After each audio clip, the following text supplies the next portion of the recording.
Assembly ఎన్నికల్లో నెగ్గిన Congress party Lok Sabha ఎన్నికలకు మంచి ఊపు మీద వెళ్తోంది. ప్రత్యర్థి పార్టీల నుంచి భారీ ఎత్తున నాయకులను చేర్చుకుంటూ దూకుడు చూపుతోంది. ప్రజల్లో ఉన్న సానుకూల వాతావరణాన్ని సొమ్ము చేసుకోవాలని చూస్తుంది. ఇదే క్రమంలో ఒక్క స్థానంపై మాత్రం గట్టిగా కన్నేసింది. ఈ సీటు అత్యంత ప్రతిష్టాత్మకమైనదే కాక అక్కడ గెలవడం ద్వారా ప్రధాన ప్రత్యర్థిని మానసికంగా దెబ్బ కొట్టినట్లు అవుతోందని ఆలోచిస్తోంది. ఉమ్మడి ఏపీ 2 సార్లు భారతదేశానికి ప్రధానమంత్రిని అందించింది. అదెలా సాధ్యం? తెలుగు జాతి ముద్దుబిడ్డ పివి నరసింహారావు మాత్రమే కదా ఇక్కడ నుంచి ప్రధాని అయింది అని అనుకుంటున్నారా? అయితే ఆయన కంటే దాదాపు 8 ఏళ్ల ముందే దివంగత నేత ఇందిరాగాంధీ ఉమ్మడి ఏపీ నుంచి ప్రధాని అయ్యారు.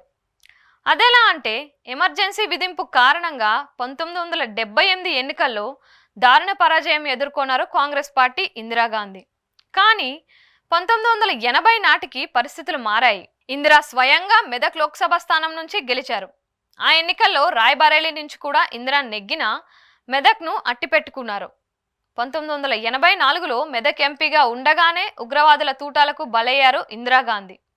విశేషం ఏంటంటే భారత ప్రధానిగా ఉంటూనే మెదక్ జిల్లా పరిషత్ సమావేశానికి ఓ సభ్యురాలిగా ఎంపీ హోదాలో ఆమె హాజరయ్యారు. అలా చరిత్రలో మెదక్ స్థానం నిలిచిపోయింది.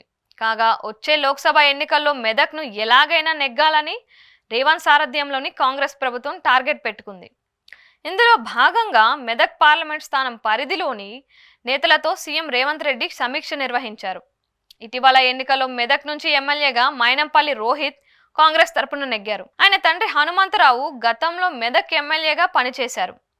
ఈ ఊపుని కొనసాగిస్తూ మెదక్ లోక్సభ స్థానాన్ని కాంగ్రెస్ ఖాతాలో వేసుకునేలా వ్యూహరచన చేస్తున్నారు. మెదక్ లోక్సభ స్థానం పరిధిలోనే బీఆర్ఎస్ అధినేత మాజీ సీఎం కేసీఆర్, ఆ పార్టీ కీలక నాయకుడు హరీష్ రావు ప్రాతినిధ్యం వహిస్తున్న గజ్వేల్, సిద్దిపేట స్థానాలు ఉన్నాయి.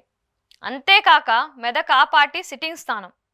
వచ్చే ఎన్నికల్లో కనుక అక్కడ కాంగ్రెస్ పార్టీ గెలిస్తే బీఆర్ఎస్కి అది కోలుకోలేని దెబ్బగా మిగులుతుంది.